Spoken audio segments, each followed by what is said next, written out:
Welcome back to the GSMC Dead Ball Sports Podcast, hosted by GSMC Sports Network. I'm your host, Nolan Jambert. Over the weekend, we had the NBA playoffs finally started. Best time of year, and it finally came around. The NBA playoffs are the best time. I love it. I think the NBA playoffs are probably the best playoffs. Basketball overall is the best playoffs, college and pro. Well, it finally started. We'll talk about that today. We also have to be our first three segments. Talking about the first three games. We got Saturday's games in one segment, Sundays in another, and then I'll preview tonight's games. There's only two, but I'll talk about that. After that, NFL draft is this week. I'm talking about the quarterbacks available and the running backs available. We'll talk about both of those groups for today. Before we get into any of that, however, tips and donations. Tips and donations are always greatly appreciated.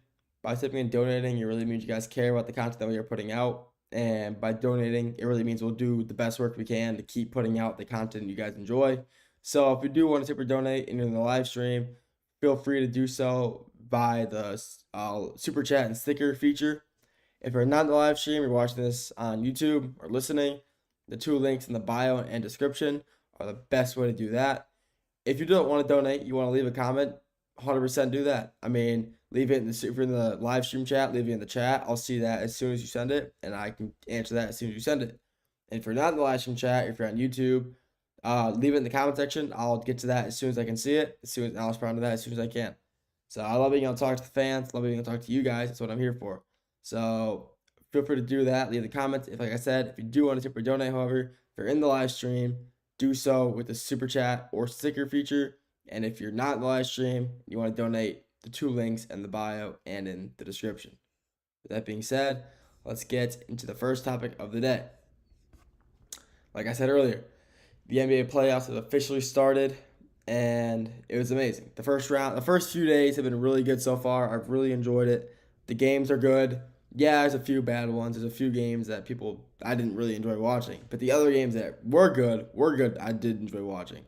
So first segment, we're going to talk about Saturday game recaps. The games that happened on Saturday, we'll recap those real quick and just talk about that. So let's get to it. Also, sorry I didn't upload on Friday. I was sick. I was throwing up. Sorry. Okay, first game. Pacers Bucks. This rivalry has been around forever, I feel like. These teams are always going at it. These teams are always, just getting chippy with each other. Last year, this series happened without Dame. This year, it also might happen without Dame. He played in the first game, or didn't play in the first game. He was cleared, I believe, to play further on. So maybe he'll get, a few games in against Indianapolis. But will he, though? I'm not sure. I think the Pacers are honestly just the Bucks' kryptonite. Whenever these teams play each other, you feel like the Bucks are a better overall team. However, the Pacers just come out and play better. And that's what happened in Game 1. Pacers won with a 117-81. Honestly, the game was really close as well. The Bucks are coming back for a good majority of that game. The Bucks were coming back, and they kept it close. Then towards the end of the middle of the fourth, the Pacers slipped away, and the Bucks just couldn't retain that lead. Couldn't get it back, couldn't come back and win the game. So, the Pacers, some of the notable Pacers players from the day, you got Tyrese, had 10 points, 7 boards, 12 assists. Tyrese is just an all-around, he's such a good player. 10 points, that's obviously not going to cut it. He's not known as a scorer, so I'll say. He's more of a playmaker, and he makes plays. 12 assists, 7 boards. That's going to help your team win games. Making plays where you're finding your open teammates, passing it, not keeping the ball for yourself. That's going to help win you games. And by him getting these offensive and defensive rebounds, plus passing the ball around for open teammates, getting good looks, that's going to help you win basketball games. Pascal Siakam, 25 points, 7 boards, 2 assists. Pascal was a huge pickup for the Pacers last year. He was phenomenal in Toronto. Got him out, traded for him, got him out, and now he's a shining star once again in Indiana.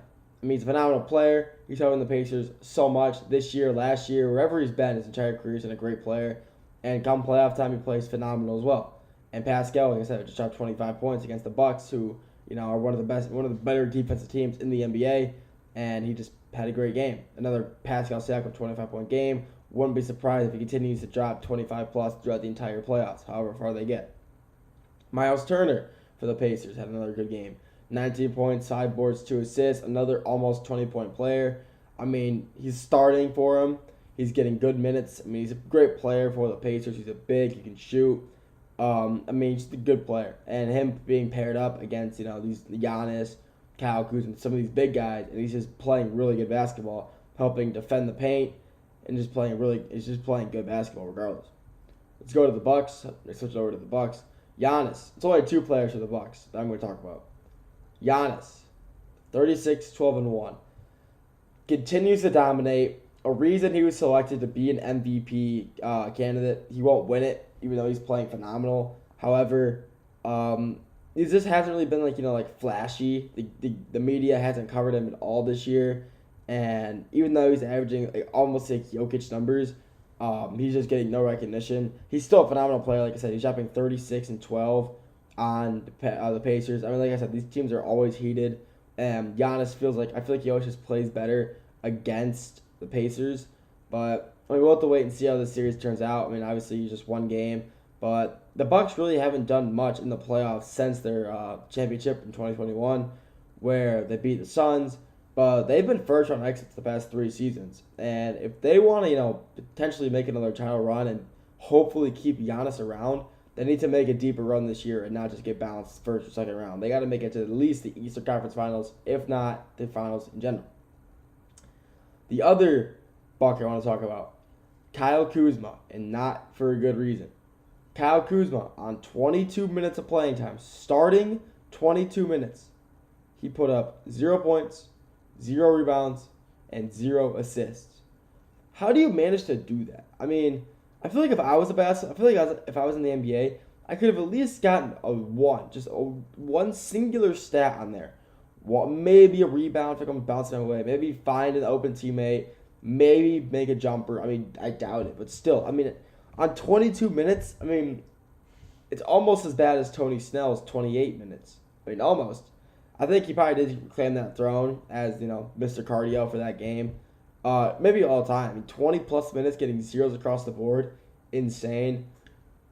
You just can't let that happen. And that's a reason they lost. If Kyle Kuzma plays somewhat decent and Giannis isn't the only starter on the Bucks to get more than 10. He was the only starter on the Bucks to get 10-plus points, which is actually insane to think about.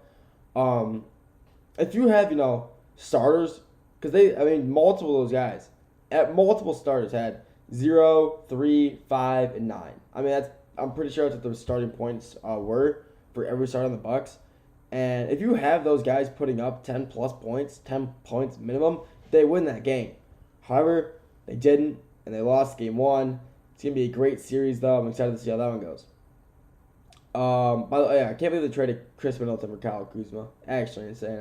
That trade's also very interesting. Not nearly, Chris Middleton helped that team so much, and him, them trading him like that, it's crazy to think about. Second game of the day. The best game of that day, the Saturday games. Clippers Denver. Like I said, this game, I said this in the previous shows, I think this series is going to go to 7. And just off this first game alone, I think absolutely it could. Sorry, I just hit my notebook. Sorry, I got a little loud right there. Denver did come away with the win, 112 to 110 in OT.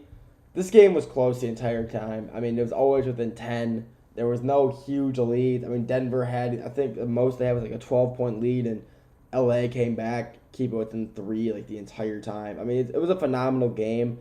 The Clippers held the lead. The Denver didn't come back and take the lead for the first time. They were leading 13-11, and then didn't lead after that until the middle of the fourth quarter when they were heating up and the Clippers started to just couldn't shoot. They hit a dry spot, and they couldn't shoot. They were cold. Denver took advantage of it, and yeah, I mean, James Harden though, even with James Harden putting up a phenomenal stat line, 32 points, 6 rebounds, 11 assists. I mean, James Harden, even though he's been in the league for this long, since 2000, who knows, I believe it was 6, I believe he was drafted, I forgot when. But, I mean, he's still hooping, and he's still a phenomenal basketball player no matter where he is.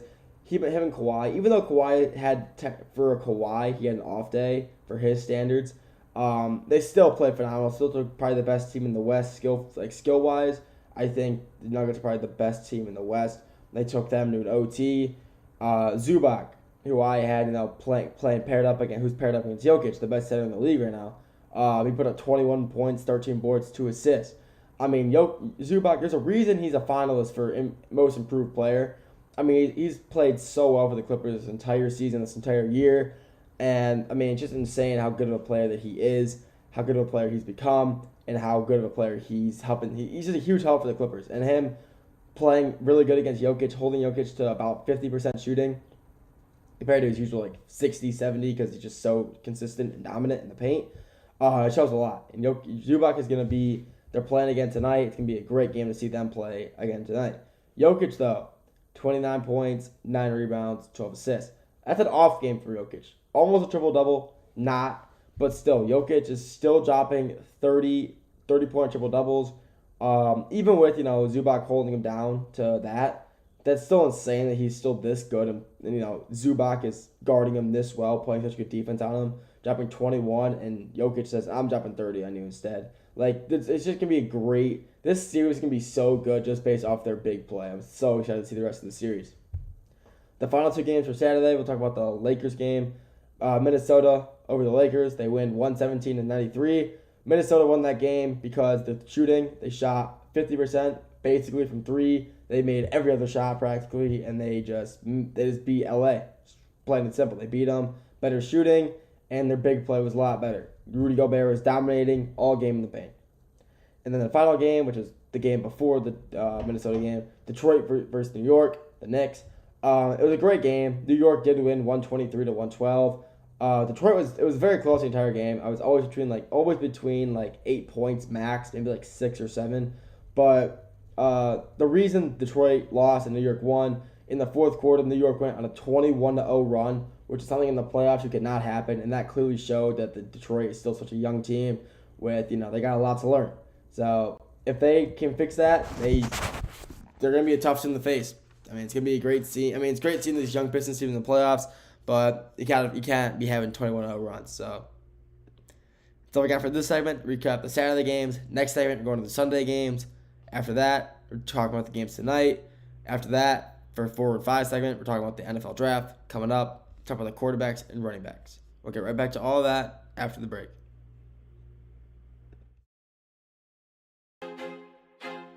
I feel like I'm losing my mind. Is everybody in the world blind?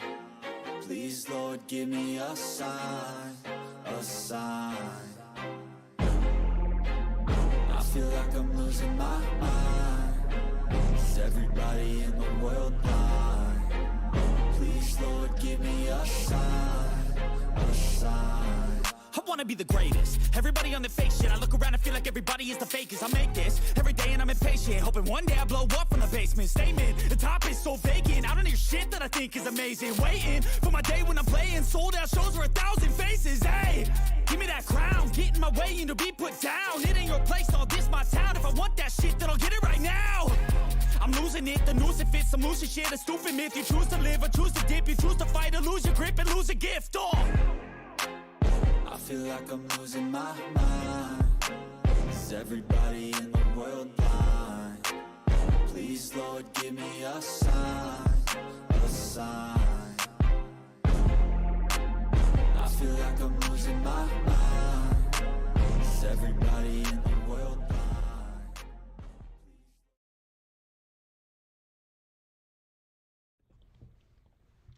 Welcome back to the GSMC Dead Ball Sports Podcast, hosted by GSMC Sports Network.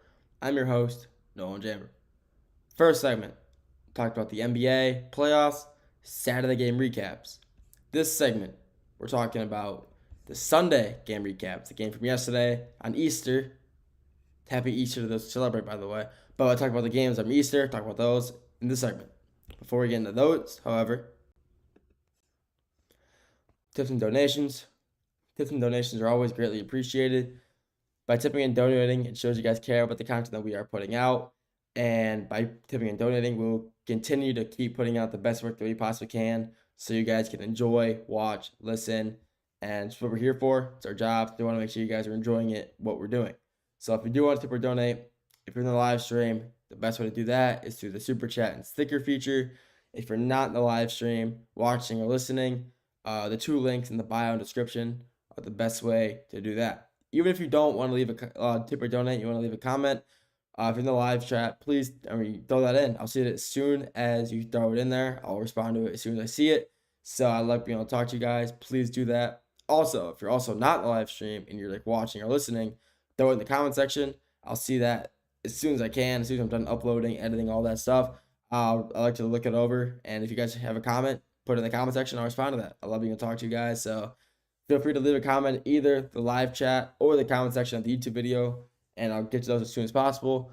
But like I said, if you do want to tip or donate, which is always greatly appreciated, if you're in the live chat, the super chat and the stickers are the best feature for that. If you're not in the live stream, the 2 links in the bio and description will do the best thing for that. So with that being said, let's get into segment number 2.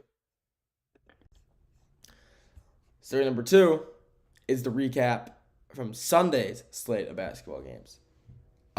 Sunday's games, I mean, it really wasn't, a day that one day was better than the other. They were both pretty even matched days, I'd say, for, scale, how much fun they were to watch and enjoy. But looking at the scores right now, you could make a debate that Saturdays were definitely better just based off, how close the games were score-wise. But they were both good games. I mean, both days were good. There's no, every team's in the playoff for a reason. There's no bad playoff game, but there definitely was. If you do want to look at one certain game, the Oklahoma City Thunder and the Memphis Grizzlies. I think you probably, if you're listening or watching, you've probably seen the score of the game already. But in case you haven't, the OKC Thunder beat the Memphis Grizzlies 131-81. They beat them by 51 points. I mean, this is playoff basketball. I mean, you're expecting close, good games, and you're losing by 51 points in the first game. That just shows that Memphis just really doesn't know what they're doing. They fired their head coach 3 weeks ago, which I still think is one of the most interesting decisions that organization has made, considering he's the only one who's brought them to playoffs as of recently. Yeah, he's had very little success outside the first round, but still, he's taken them to the playoffs, and they fired him, and then they lose by 51 points to OKC. This Memphis team just isn't good enough to be competing in the Western Conference against teams like OKC. Yeah, they got John Morant. SGA is just so much better than him, however. Desmond Bane. You got guys, Jalen Williams. I mean, you got guys who are just so much better than Memphis. I had Memphis winning at least 2 games, maybe. But at this rate, it's going to be a 4-0 sweep, which is never a fun thing to see, especially if, your favorite team is playing a 4-0 swept.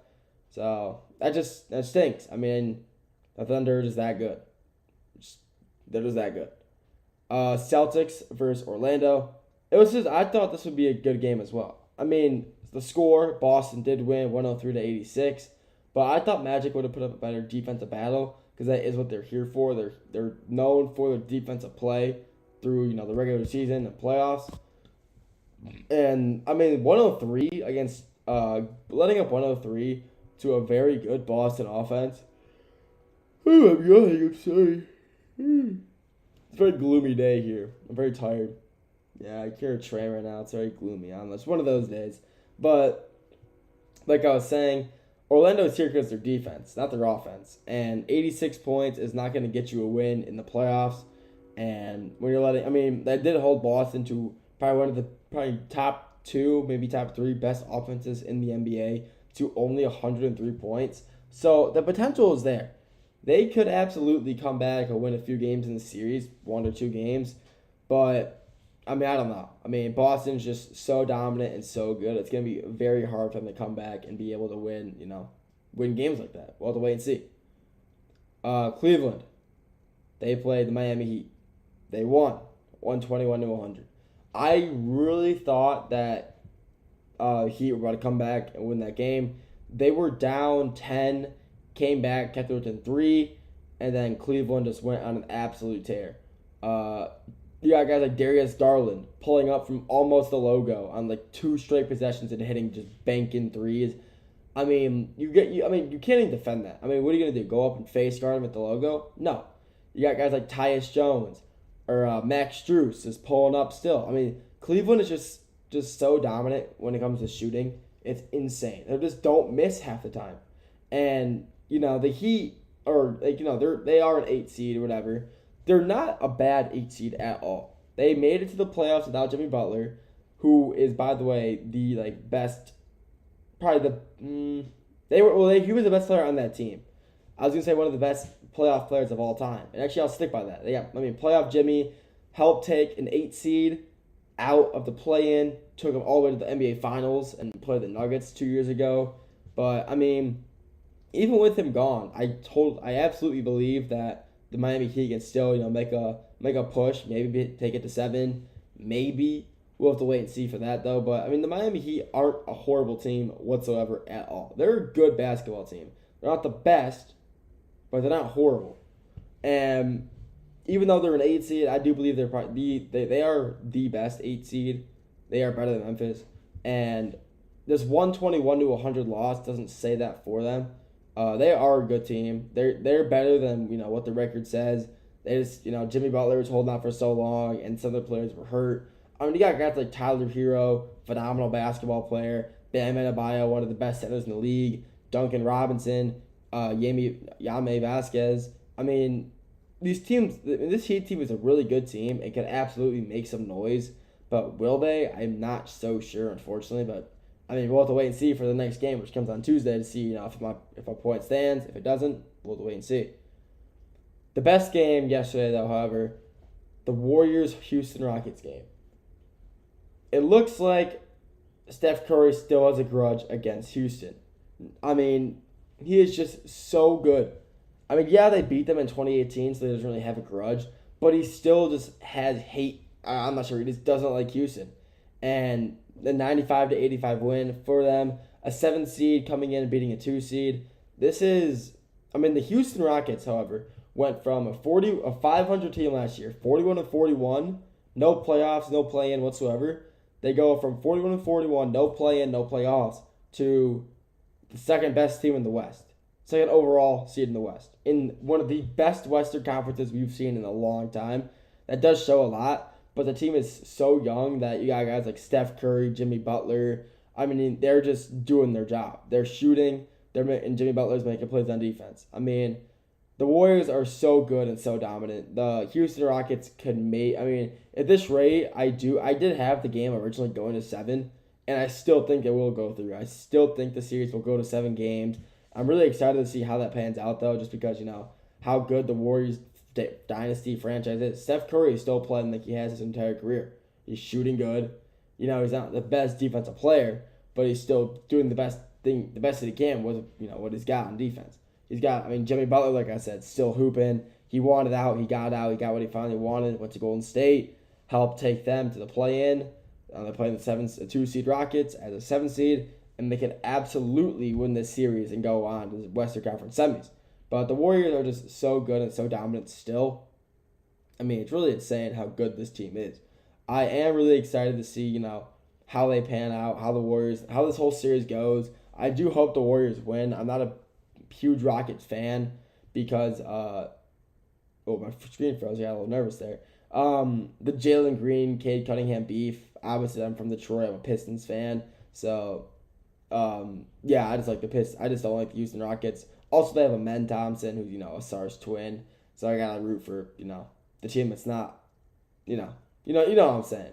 I just don't like the Rockets. So I do hope the Warriors win, but I do the Rockets are still young. I do kind of hope they have some success. No finals appearance yet, but just get them some experience. So come next year, if they do happen to lose to the Warriors, I'm not sure they will. This game, like I said, will probably go to 7. We'll go from there. But I'm excited to see the rest of the series pan out because, like I said, if Houston does end up losing, they're gonna come back next year, more experience, and they can make a deep run next year as well. But as of right now, it's gonna be a great series. I'm excited to see how it ends, how it plays out going forward. Also, sorry, my My book here also hit the computer again. I gotta stop. Like, I gotta take it off my keyboard so it doesn't, keep doing that. Make everyone's ears hurt. I'm sorry about that. But that's all we got for this segment. Next segment, we're talking about the games tonight. Just 2 games tonight. We'll preview those. Talk about who I think is gonna win. After that, we're going to the NFL draft. Running backs and quarterbacks. We'll talk about who I think is gonna go where or the best players available. We'll talk about all that after the break. Looking for your daily fix of sports talk without having to pay for it? GSMC Sports Network is available on YouTube. Just search GSMC Sports Network. Get your fix of daily sports talk shows on YouTube, absolutely free. NFL, college football, NBA, MLB, MMA, UFC, fantasy football, and so much more. GSMC Sports Network has shows running all day long, with new sports shows starting every 2 hours. Just like on your favorite cable sports channel, except GSMC Sports Network is absolutely free. Just search GSMC Sports Network on YouTube to catch one of your new favorite shows, like the GSMC College Football Podcast, Chip Shot Football Podcast, Hoops and Heels Women's Sports Podcast, GSMC Basketball Podcast, and so many more. Check it out for yourself. GSMC Sports Network, now available on YouTube absolutely free. Search GSMC Sports Network on YouTube right now.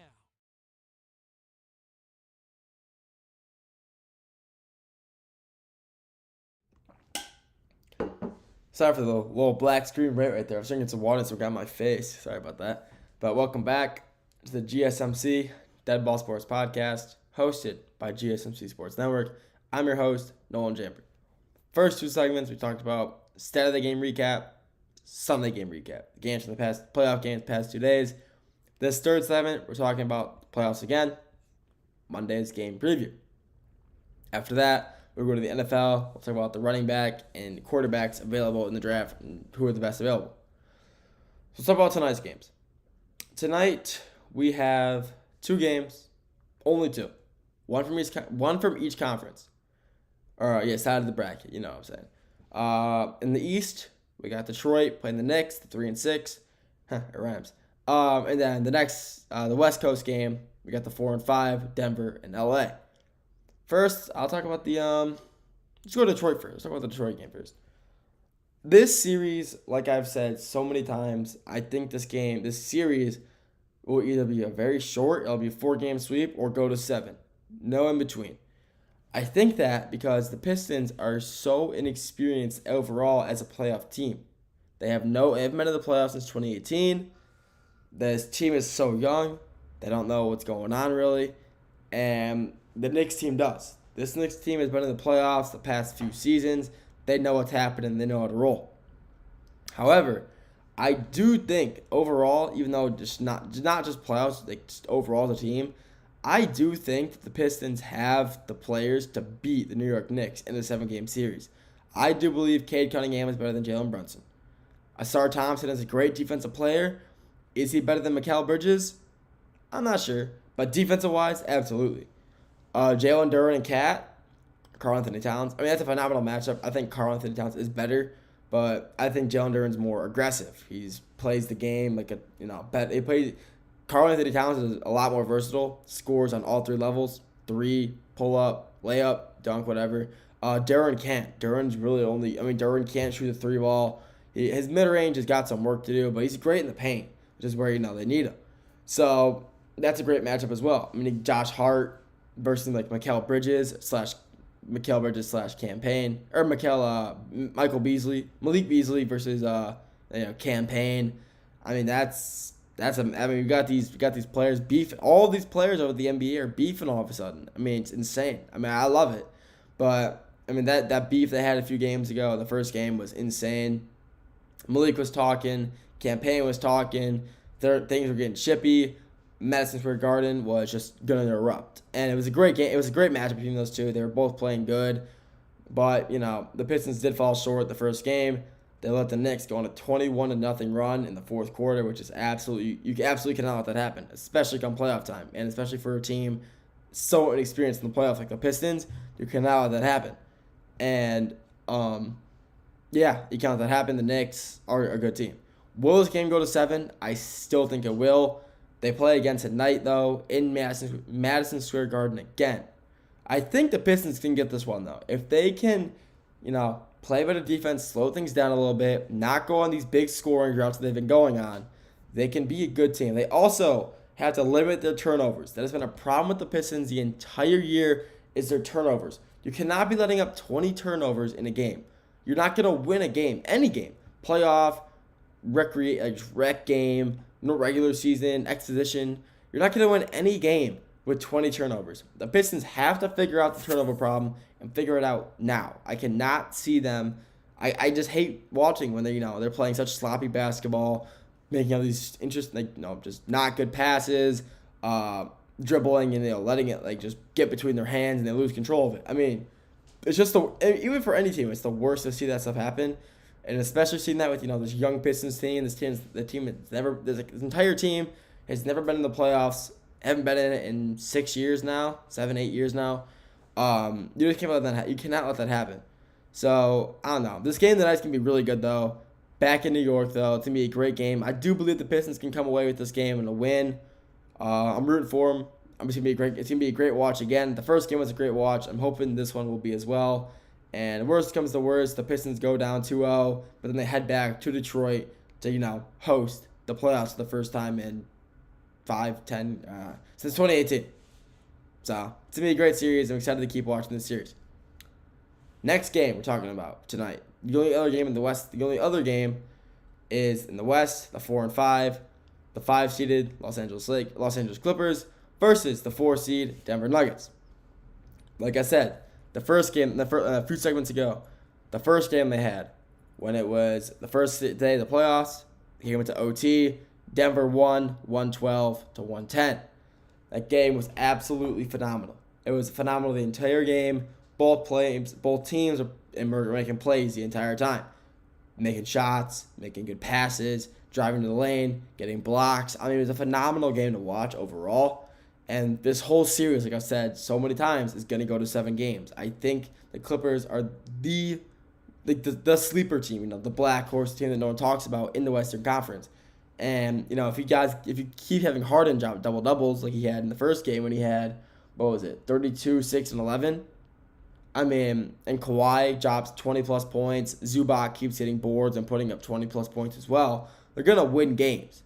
It's just a matter of, if can they keep it up, which I do think they can. The Clippers are a great team overall, but can they match up against Jokic? I mean, Zubac can't. He proved it. Yeah, Jokic almost shot a 30-point triple-double, but that was a very minimal triple-double. Like, Jokic, how good he is. He's the best center in the world, one of the best players in the world right now. And holding him to that little in the playoffs when, the Nuggets are known to rise is very good. Jamal Murray, he's a problem. Jamal Murray was pulling up that entire game from beyond the arc, hitting shots, heat checking, and they were just going in. Christian Braun making a lot of steals throughout the game. Christian Braun was making very good pickpocket steals, making plays, getting easy 2-point transition buckets for the Nuggets. Aaron Gordon, he's using his body like he has been doing his whole career. He's making shots. Same with Michael Porter Jr. Michael never swing the rock. Porter Jr. I mean, he's known for not passing, and he's known for shooting. And even when he shoots, and most of the time it goes in. He's a great shooter. So, and Russell Westbrook is making some really good plays as well. Russell Westbrook still has that skill, that ability to make plays off on the ball, and he's been doing it his entire career, and he's still got it now even in Denver. He's fast, he's physical, he's quick. He's still got what it takes to be, a phenomenal NBA player, and he's showing it in Denver. He wants to win his first ring. He wants it bad, and he's helping this Denver Nuggets team, hopefully, to get his first and the team second in 4 seasons. Or 2 seasons, 3. That's 2023. Yeah, it'd be 2 seasons. Who knows? But it'd be their second ever title as well. So he's trying to help them, but this game tonight is going to be phenomenal. I mean, it's going to hopefully Clippers in this game head back to LA on a 1-1 series tie, heading to LA, maybe try to get 2 wins from them to go up 3-1. But the series is going to, I'm so convinced if the LA wins tonight, tie series 1-1, I'm so convinced this series will go to 7 games and it'll be one of the best first rounds we've ever had, just based on one of the best 4 and 5 games. I mean, these 4 and 5s are always great games, but I'm convinced this will be one of the best. I mean, just Jokic versus Zubac, James Harden versus Jamal Murray, And Harden's a better player than Jamal Murray. Jamal Murray cannot guard him for the life of him. You're watching that game and you see Jamal Murray on him. You're like, oh yeah, James Harden's gonna hit a signature through the legs, step back, three, and it goes in because Jamal Murray cannot guard it. He's not a very good defender overall. So they got to take advantage of that tonight if they want to win. But if the Nuggets want to win, just play like they did on Saturday, and they'll be just fine and ready to go. But overall tonight, who I want to win, my two teams that I'm a fan of, Detroit and the Clippers. I'm a Clippers fan for reasons I don't feel like telling. Just I'm a Clippers fan as well. Not no Detroit pit, and not nearly as much as Detroit, but I'm a Clippers fan as well. So I'm excited to see these both. I'm excited. I do want to see both these teams get their first win, get some momentum going, and see how the rest of the series go. Because these are both great series, and I'm excited to see where they both go in the future. That's all I got for the NBA today. Next two segments, we're switching to the NFL. Draft is coming up this week. We'll talk about that after the break.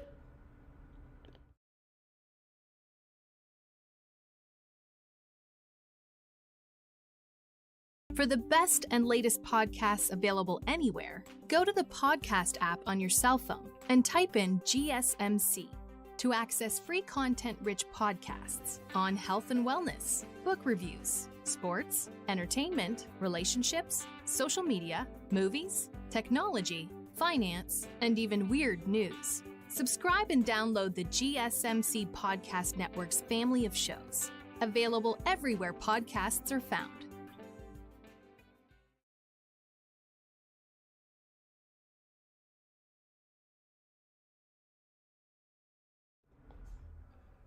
Welcome back to the GSMC Dead Ball Sports Podcast, hosted by GSMC Sports Network.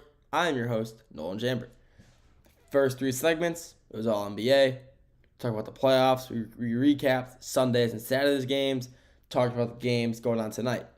This segment, NFL draft is coming up. Let's talk about the quarterbacks. The 11 quarterbacks in this year's draft.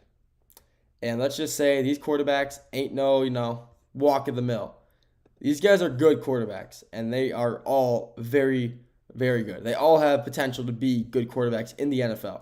And I want to talk about each one of them. Oh, excuse me. Oh, excuse me again. Sorry, I had some food earlier. It was really good. Let's start it off by saying who will probably be the number one overall pick in the draft, Cam Ward. Cam Ward is basically guaranteed to be the first overall pick in the draft to go to Tennessee as their quarterback. They needed one bad.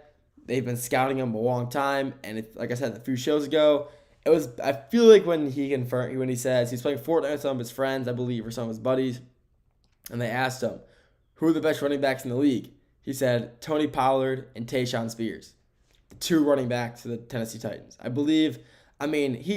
He's gonna be the number one pick. He's the most clear-cut player in the draft. He's calm in the pocket.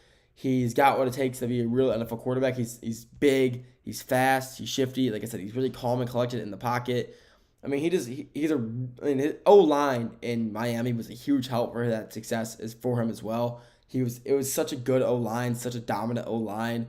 And if the Tennessee can, kind of build around a good O-line for him, he will be a phenomenal quarterback for Miami. I'm really excited to see how he does, but I do think he's going to be the number one overall pick and the number one overall quarterback off the board. Just because how good he is. Number two, I'm looking at ESPN's, rankings right now. I'm just going to say like based on where they're going to go. So, number two, we got Shedeur Sanders out of Colorado. There's a lot of options of where Shedeur Sanders could go. People think he might go to Cleveland at 2, which I don't think is the case. There was absolutely a potential for him to go to Cleveland at number 2 until the Browns got Joe Flacco off the waivers. So maybe he still can go, but one scenario that could happen, the Browns draft Travis Hunter 2, and they trade up. They trade up to early in the first round, like top 10, and try to get Shedeur, which is 100% doable. Shedeur Sanders is a great quarterback. He had statistically, I think he had the worst O-line in college football last year and had one of the best stat lines. He had one of the best passing completion percentages the most runs for an average quarterback. I mean, he's a phenomenal player. He's insanely athletic. He's fast. He's shifty. He's not as calm in the pocket, and he makes some questionable throws here and there. But overall, he's a great quarterback with a lot of upside to him. He's helping his teammate Travis Hunter win the Heisman. That's always a huge help. Seeing your teammate win the Heisman. That's also a good look for you, showing you're getting this guy reps. Even though Travis Hunter was a two-way player, both sides of the ball. On offense, he was so dominant because Shedeur was helping him out, making good passes, making good reads for him. So, I mean, Sanders can throw receivers to her open. He can read a really good defense as well. He's good at reading defenses. He learned a lot from Coach Sanders, his dad, prime time. But he's a great quarterback. He could absolutely fall to the Browns at 2. Will he? I doubt it. I think they're going to go for Travis Hunter. But I think if the Browns trade up for him, they'll get him. But I think the furthest that he might fall is honestly probably to the Saints at 8 or 10, or the Saints are at, because Derek Carter's got hurt, so maybe they'll pick him up. But we'll have to wait and see come draft time. It's all just speculation. Then you got Jackson Dart out of Ole Miss. Jackson Dart is a phenomenal player. He's just kind of an overall great quarterback. He's fast. He's quick. He can read a defense. His only problem that I've tended to notice with him, when watching him play, he likes to collapse. When his pocket collapses, he gets nervous. He gets tense. He wants to get rid of it. And having a quarterback who can't really handle a collapsing pocket is never good. You can't, especially you're the heart and soul of the offense. You have to be able to sit in there an extra few seconds and either take a hit or get rid of it. And he normally tends to kind of take a hit, but he's a great quarterback overall. He sometimes makes interesting throws, but he can read a defense really well. If his O-line does their job and he's sitting in that pocket for a few seconds, he's finding someone open and letting it go. Most quarterbacks, a good quarterback should be able to sit in the pocket and find an open receiver pretty fast, but Dart does it a lot better than Cam Ward and Shedeur Sanders. He's a phenomenal quarterback. He extends plays. He can keep his eye downfield. He's a great quarterback, and he can really keep a play alive when needs to be. Skipping, I want to go to this guy. I want to talk about this guy right here. Jalen Milroe. Jalen Milroe is one of the most interesting quarterbacks I've seen in the draft board in a long time. He went to Pittsburgh for a draft day. They had him at dinner, and they liked him. On his pro day, he did not play like a quarterback, I'll tell you that. He threw for multiple incompletions, a few interceptions. He's just not, he's not the quarterback that people were making him out to be. He would be a great player for, a quick, a Marcus Mariota type of quarterback. Bring him on for quick run plays, quick, quarterback, draw, something where, an option. He's a very athletic quarterback. No one is doubting his play, his ability, his athletic ability. People are questioning his ability to play quarterback, which, is definitely a question, which is definitely, bad when you're going in as a quarterback. It's never a good thing. So, Jalen Milroe will definitely, he will get drafted, but it's a matter of where. Will he be a first rounder? I highly doubt it. If he's a first-round pick, I'll be very surprised. I don't think he's that good to be a first-round pick. But he absolutely could drop to 3 or 4, round 3 or 4. He's, like I said, he's not the best quarterback, but he's a freak athlete. He's a very good athlete. He's fast. He's strong. He can literally, you can lower his shoulder and you think it's a running back coming towards you. He's a big guy with a lot of mobility in the pocket. So if you, like I said, put him in, QB option and let him work, because he will make plays out of the backfield when needed. Will Howard out of Ohio State. I feel like this guy really isn't getting a lot of, recognition on, websites. No one's really talking about Will Howard. He just took Ohio State to a national championship. They won. The national championship quarterback is getting very, very little recognition and talk right now, and I'm very surprised. He's a good quarterback. He's not, he's not no Tom Brady. He's not no first overall pick, but he's a good quarterback regardless. He isn't the fastest, but he's calm in the pocket. He can make throws, and he's a good team. He's a great teammate. Having a good quarterback who's a great teammate is a very, very good thing. He's a very good passer, especially, the playoffs really helped him kind of build his, build his portfolio of skill. He really got to show off his skill in the playoffs. He played a lot better in the playoffs than he did in the regular season. Helped them take him to a national championship. But he's also, even without his throwing, he's a good running quarterback. He's got a good stiff arm. He's fast. He's pretty shifty too for a quarterback. And he's a guy you could definitely see dropping. I could see him going before Jalen Milroe, but I could definitely see him dropping after. I can see him maybe being like a late second, maybe early third. But if he's not drafted there, he's either going sixth or free agent. But he's a good quarterback, though. I mean, he can run. Ohio State used him a lot to run in college, and I wouldn't be surprised if a team picks him up to for him to keep running at the NFL level, professional level as well. Next guy we'll talk about, Quinn Ewers, out of Texas. Quinn Ewers is also, kind of one of those quarterbacks who is in a weird spot. He got hurt. Arch Manning took over. And seeing Arch Manning play better than you, it's never really a good thing. When you see a freshman come in and he's already playing better than a quarterback who's taking him to the playoffs, it's never really a good thing. But regardless of that, Quinn Ewers had a great season. Quinn Ewers, helped take Texas to the playoffs. He's fat. I wouldn't say fast, but he's got a good arm. He can read a good defense. He's a good quarterback. He's definitely a quarterback that could really get drafted. For none of these quarterbacks anymore are first-round quarterbacks. These are all, third, fourth, fifth round quarterbacks. You can definitely help a team, in certain scenarios. But is Quinn Ewers that good? Yeah, he's a good quarterback. He doesn't get a lot of recognition. Like I said, he can read a defense. He's got a good arm. He's got a good zip on his passes, I guess you could say.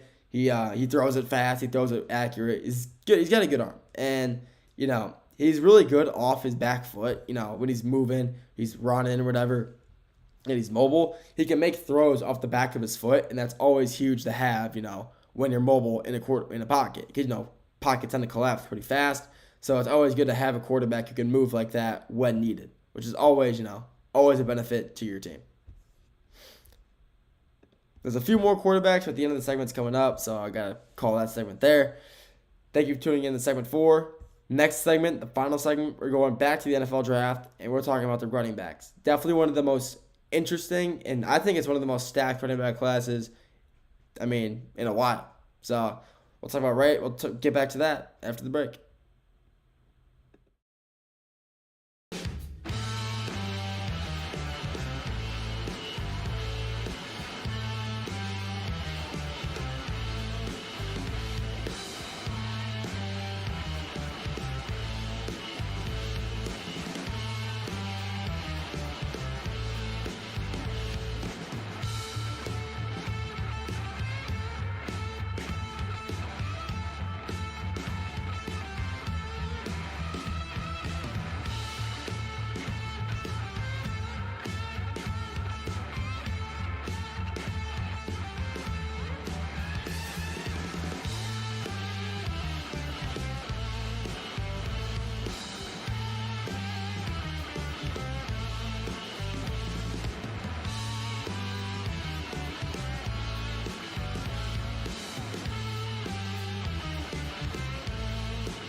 Welcome back to the GSMC Dead Ball Sports Podcast, hosted by GSMC Sports Network.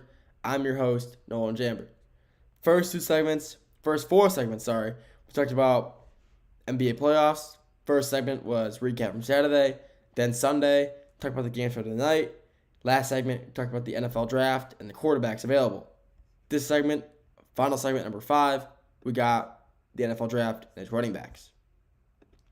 Like I said, to end off the last segment, I think this is one of the best running back classes, not one of the best, but it's like, it's a really good running back class. I'll say that. A lot of guys available in this draft class, and a lot of them are very good.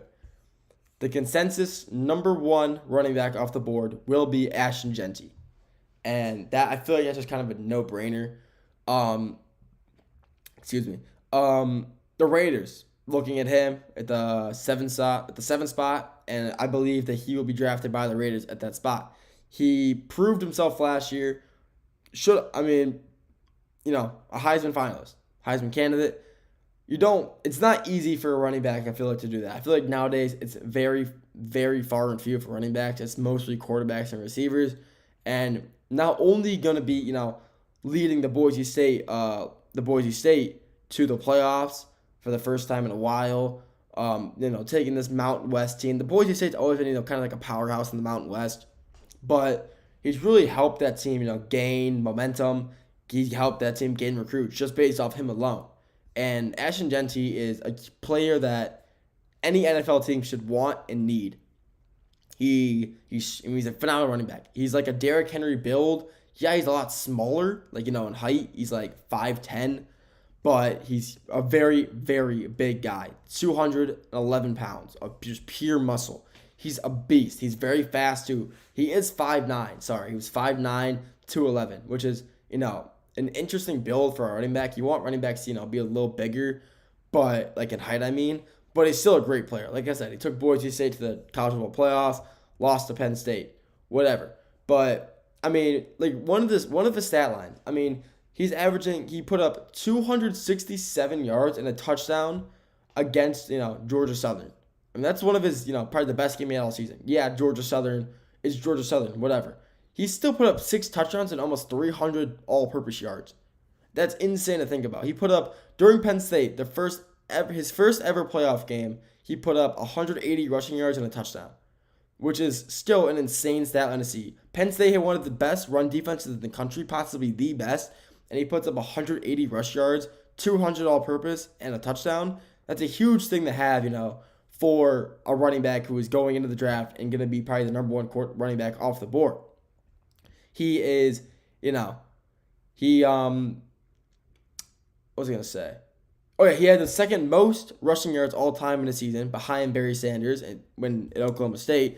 He had 2,601 rushing yards, and, that's only a few yards behind Barry Sanders when he was in college at Oklahoma State. He's fast. He's got a really good stiff arm. He can catch the ball in stride, which a lot of running backs, you feel like nowadays just can't really do as well compared to Jeanty. Jeanty can catch the ball when needed. He's just the number 1 overall running back in the draft, and that's why he's going to go first as a running back, and he's probably going to the Las Vegas Raiders, and it's going to help that team succeed. I think the Raiders will be a very good team. Not very good, but definitely a lot better than they were last year, and I think Ashton Jeanty will be a huge help for them. Another running back off the board, Amarion Hampton out of North Carolina. His, the blend he has, how fast he is, his power, how strong, how quick he is. It's very, impressive. He's one of those he's kind of, people compare him, to Tavion Austin, which is, even though it's a whole different position, they both compare him because of how shifty they are. They're both very shifty players, or they were, compared to Tavion Austin. Hampton is a very shifty running back. He's 6 foot 220. Granted, he's pretty big, but he's still very fast and very versatile for his size. He's a threat. He can catch. He can run. When he catches it, and he's already moving, have fun trying to bring him down. He's just so fast and so agile. He's just such a good running back, and probably going to be the number 2 running back off the board. Where he'll go, a lot of teams need a running back, so it really just kind of matters on what team's up at the time. But who knows where he'll fall? He could fall to I feel like he can probably fall to the Steelers at 21, but we'll have to wait and see. The 2 Ohio State running backs, both with 1,000 yards rushing, Trevion Henderson and Quinshon Judkins. I still cannot say his last name, Judkins. Like I said, both 1,000-yard rushers in a single season. And that's an insane feat to have. 2 of your starting running backs both going for 1,000 yards in a single season is a very, very good thing to see, especially if you're an NFL scout. I mean, talk about the first one, Henderson. 5'10", 202. Basically, it's a 5'10", 200. He's about the same size as Genty with 20 less pounds, but he's a little faster than Genty is. Henderson averaged 7 yards a carry in his time at Ohio State in 2024. That's the eighth best. It's the eighth best in college football. I mean, that's really good. Averaging almost a first down every carry is always a good thing. He's fast. He's quick. He's quick off his feet. He can catch the ball in stride. Anything you need, he can do. And speaking of Ohio State, Quinshon Judkins out of Ohio State, another 1,000-yard rusher for Ohio State. Same build as Travion, about 6 foot. Actually, same build, same height as Travion, same weight as Genty. 6 foot, 221 pounds. I mean, he's really good. I mean, he's literally, him and Travion are about the same person. They're both so fast. They're both so quick off their feet. They can both catch and stride. I mean, Quinshon was 11-foot broad jump. I mean, he can get 11 feet off the 11 feet just through, like, he can jump 11 feet. I mean, that's insane to think about if you really think about it. He can jump 11 feet, just not in the air, which, I mean, he one of the best verticals, 30.5 inches, about 2.5 feet, like 2 3/4 feet. His 10-yard split, 1.51 seconds. I mean, that's insane. He is so quick, and he's going to be a threat in the backfield. If these two, Travion and Quinshon, both get paired up somehow in the NFL, in the same backfield, splitting snaps at the same backfield, same time. I mean, they're gonna be a force to reckon with, and they're gonna be a team that I'd be like a combo that I'd be very scared to line up against. Another running back I do want to talk about, the final one, Cam Skattebo out of Arizona State. I think Cam Skattebo is going to be the steal of the running back draft class. He really proved himself in the playoffs against Texas as, I'm a dog. I mean, he had 300 all-purpose yards, 2 touchdowns, and he was the reason that they were able to take that game to overtime and almost come back and win. I mean, he's just a freak of nature. I mean, he's fast. He had 1,500 rushing yards. Since Christian McCaffrey, he's the first running back to have 1,500 rushing yards and 500 receiving yards in a single season, which is actually insane. I mean, who cares about the teams they played? Putting up 2,000 all-purpose yards, 1,500 of those coming from rushing. I mean, that's insane. His core strength and his balance are insane. I mean, look at his stat combine. I mean, it's insane. He's 5'10", 219, so he's not small. I mean, he's not he's my size. He's literally the same height as me. He's 5'10", except he's got 50 pounds on me in weight. Actually, 70 pounds. Sorry. But he's a freak of nature. I mean, he is going to be a very good player in the NFL. If you watched him against Texas, you'll know that he plays for something. He plays to win. And you can see in that mentality that he has to play with that he wants to bring winning to whatever team he's on. And he's going to be a steal. Wherever team gets him, he's going to dominate. And I'm excited to see. I think he can maybe be, early third, late second. But only time will tell, and I hope I'm right because I want to see him succeed very much in the NFL. That's all I got for you. That's all I got today. Thank you for tuning in to the Dead Ball Sports Podcast, hosted by GSMC Sports Network. Your continuous support really means the world, so feel free to like, comment, and share with your friends. If you want to stay up to date with all things GSMC, make sure to follow us on all of our socials, including X/Twitter, Facebook, Instagram, Snapchat. If you have a social media, we're on it. So make sure to follow us there to stay up to date all things GSMC. Thank you for tuning in. Have a great rest of your day, and I'll see you all very soon.